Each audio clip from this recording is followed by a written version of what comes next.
RCF.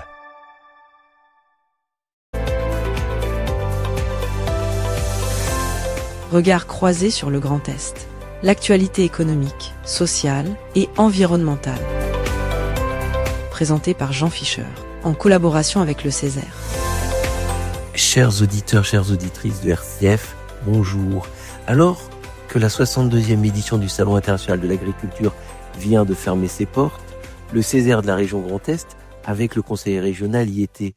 Aux côtés des agriculteurs, des éleveurs et de tous ceux qui font vivre et rayonner nos ruralités, la seconde assemblée régionale vient nous présenter quelques-uns de ses travaux emblématiques.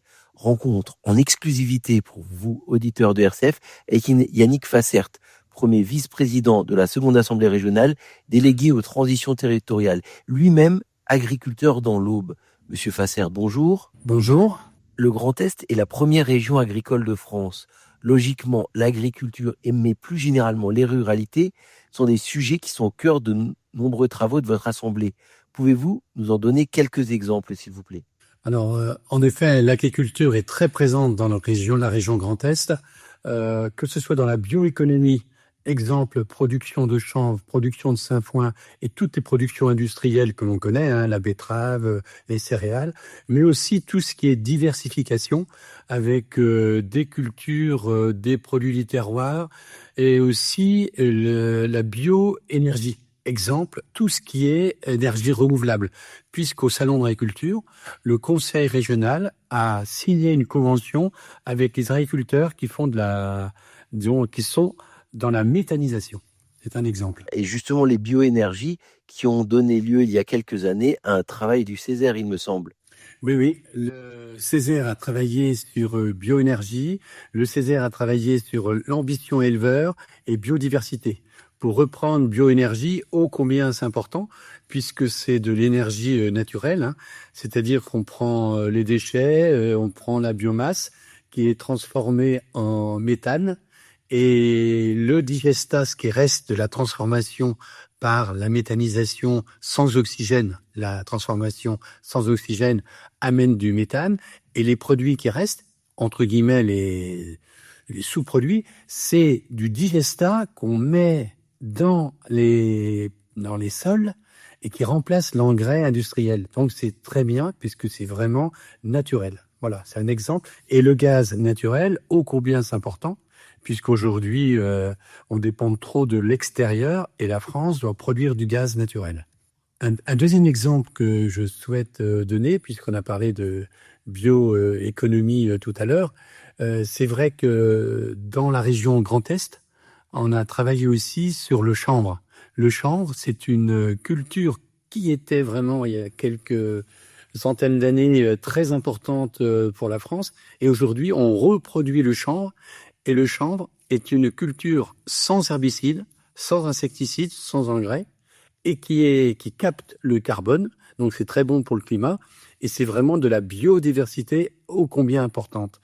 Et dans la production de chanvre, c'est transformé en textile, transformé en matériaux. Et donc, ce sont disons, des cultures dans la bioéconomie très importantes pour la région Grand Est. Et un dernier point, ambition éleveur. Ô combien c'était d'actualité au sein du Conseil économique et social et environnemental du Grand Est avec le Conseil régional, puisque les éleveurs maintiennent les prairies naturelles. C'est un bien commun.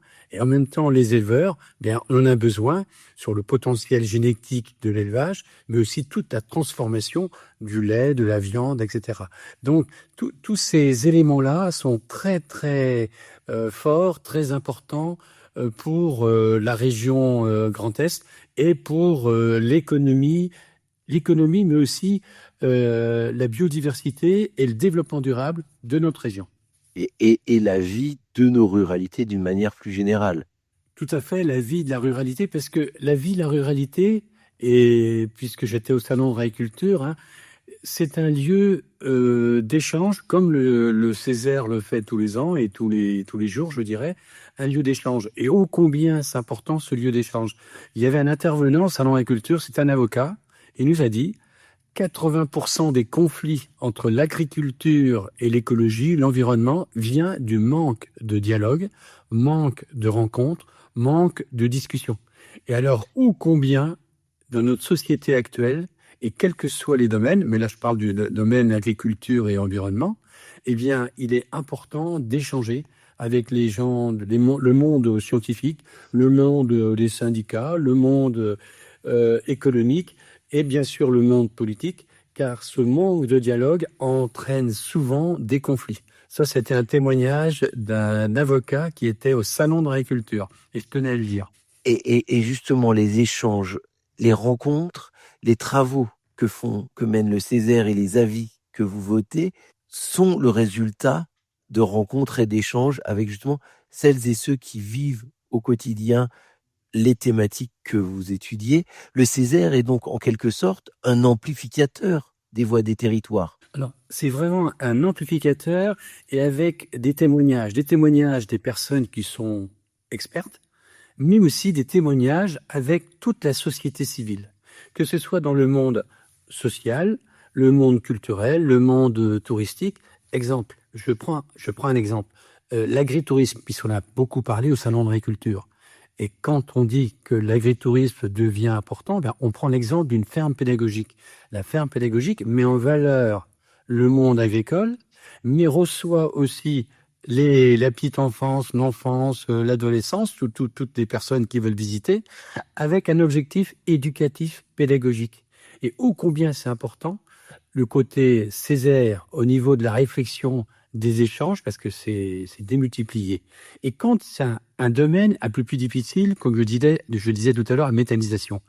Quand je me souviens des membres du Césaire, France Nature Environnement, et moi qui suis agriculteur, eh bien, on est obligé de dialoguer ensemble. Et on est obligé dans le bon sens, c'est-à-dire de s'écouter, de se comprendre et de trouver un tronc commun de façon à pouvoir avancer ensemble dans l'intérêt des consommateurs et aussi des producteurs. Et ça, c'est super important pour moi. Justement, ce vécu en commission de travail du Césaire, ça vous permet d'apporter votre expérience, de porter ces messages aux décideurs, mais donc ce sont des messages unifiés, des messages pacifiés entre les différents acteurs que vous rédigez, que vous votez. Alors, moi, je suis dans différentes instances, mais au sein du Césaire, c'est vraiment un exemple de dialogue. On n'est pas avec des noms d'oiseaux, on n'est pas avec des conflits, on est vraiment dans une écoute intense et dans une compréhension, et je dirais, pas uniquement une acceptabilité des dossiers, mais je dis compréhension, mais aussi une appropriation. Donc, on s'approprie le dossier, quelle que soit notre casquette d'expert, de syndicalistes, je le répète, ou de personnes, quelle que soit la catégorie socio-professionnelle. Eh bien, cette appropriation nous permet une acculturation et nous permet de se comprendre et d'avancer ensemble, de construire ensemble, de nourrir la réflexion. Et ça, c'est un exemple de dialogue au sein du Césaire. Et justement, ces exemples de dialogue ont abouti à des recommandations, puisque chacun de vos travaux comporte des recommandations. Pouvez-vous nous donner des exemples de ce qui, pour vous, sont des recommandations remarquables et d'avenir pour nos territoires? Je prends l'exemple de la biodiversité. On a eu cette thématique à la foire de Châlons en Champagne, et ô combien c'est important la biodiversité. Et là, tout le monde doit jouer un rôle. Bien sûr, le monde agricole parce qu'il produit, mais aussi préservation de la nature, de l'environnement. Que ce soit avec des mares, que ce soit des écosystèmes, que ce soit des haies, et ô combien le Conseil régional a donné une politique sur la plantation des haies, et le Conseil économique et social, bien sûr, appuie cette implantation des haies. Pourquoi? Car les haies, c'est un anti-érosion par le vent, et ça évite l'évapotranspiration potentielle pour les plantes. Les haies, ça permet à la nature aux oiseaux, aux champignons d'être préservés, et ô combien on a besoin des milieux animaux, quels que soient les animaux, les lapins, les lièvres, mais tous les animaux, les oiseaux, les insectes, les micro-organismes et tout ça.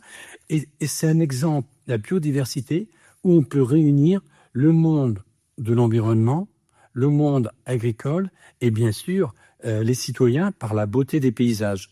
Et c'est vrai, dans cette thématique biodiversité, il y a les paysages, le bien commun, bien sûr l'économie, mais aussi l'environnement. C'est un exemple au sein du Césaire qu'on vit ensemble. Tous ces messages, ces recommandations, vous les avez portés au nom du Césaire lors du Salon de l'Agriculture à Paris.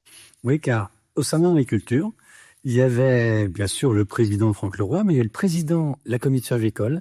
J'ai vu aussi, il y avait la présidente de la commission environnementale, et il y avait aussi la présidente de la commission tourisme. Et il est vrai que toutes les personnes ont un rôle à jouer, et au sein du Salon de l'Agriculture, eh bien, d'échanger avec ces personnes du conseil régional, eh bien, ils ont besoin, disons, le conseil régional a besoin aussi de la société civile pour savoir ce qui se passe et connaître aussi les éléments de réflexion, les éléments d'analyse et les suggestions que l'on peut faire pour que les politiques du conseil régional puissent suivre nos recommandations, au moins une partie, de façon à rendre plus fort la biodiversité, plus fort la relation ville-campagne, plus fort tout ce qui est économie, tout ce qui est emploi, mais aussi maintien des paysages, sauvegarde du patrimoine, etc. Et au sein du Salon de l'Agriculture, de voir une convention avec les méthaniseurs, d'avoir une convention avec les producteurs de produits du terroir, avoir des conventions avec tous les acteurs de la ruralité. Il n'y a pas que le monde agricole, bien sûr, il y a aussi les artisans, il y a aussi tous ceux qui transforment. Eh bien, c'est une vitrine et c'est un lieu d'échange ô combien important. Et c'est vrai que ce salon d'agriculture, même si cette année il y a eu moins de monde puisque on n'avait pas les bovins, on n'avait pas les volailles, mais c'est un lieu de rencontre très important. Et sur toute l'année, on doit pouvoir favoriser ces rencontres parce que la rencontre, c'est le dialogue, c'est la paix entre nous et c'est la construction entre nous. Et pour construire, il faut s'écouter. Voilà, s'écouter, se connaître, se rencontrer. C'est ce que vous vivez au Césaire. Est-ce que les messages que vous portez lors de vos interventions extérieures, Monsieur Fassert, je vous remercie pour ce témoignage et ces exemples que vous nous avez donnés, que vous avez partagés avec nous.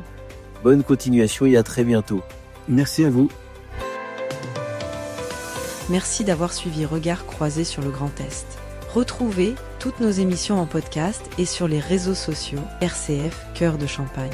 Une émission en collaboration avec le Césaire.